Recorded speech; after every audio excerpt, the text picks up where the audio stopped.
Just to give an overview, I've been in the mission for 20 years. Wow! So, like what you have given us for our food for thought, no? What kept on moving, no? Kept us from moving. For me, of course, first of all, is the grace of God. There's nothing that it's really very how you call it, visible, no? That the grace of God is really there, especially when you are in need of it. That when you are in need, it will just pass in front of you, and it's really a reality that God's grace is always there. No? And then also those words that also like give us some motivation, like bloom where you are planted. No? I've been in Sidea for 13 years.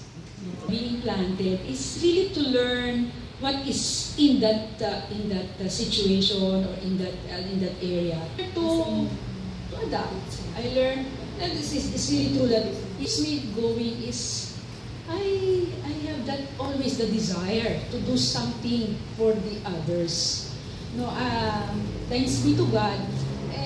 Of course, there are some moments of failures, many failures, weaknesses, and yet I always tell myself, you have to continue, you have to go on. When I realized that it's how you relate with people, no? And that's also where a little bit of the fruit, no? So that the passion is to continue. It's not the product, or it's not the whatever outcome of whatever we do, but it's because of we want to do something. The last is the joy, no? It's really coming from the Lord to really have that joy. So that no matter there's the pain, no matter whatever the difficulties, no? It's really the joy that would really let you continue. And of course, the last is the community.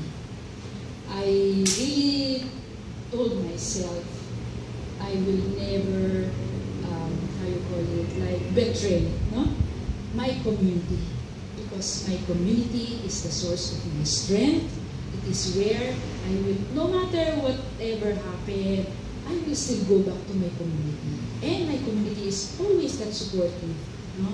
No matter, I'm not saying that there is no challenge. There will always be challenges. We always fought, we had some difficulties, but it's really how a person, how do you really try to look at it in a different way, in the positive way. So, I really thank, of course, the sisters. Of course, we are always praying for each other, and for us there. Of course, they will always hear. It's always the same. Wherever you go, it's the same. We have the school, we have the young people, but it's how you live your life. It's how we really look at what we do every day. If it's for the Lord, for the young, then everything will not run smoothly, but you will be able to accept, not everything. So, thank you.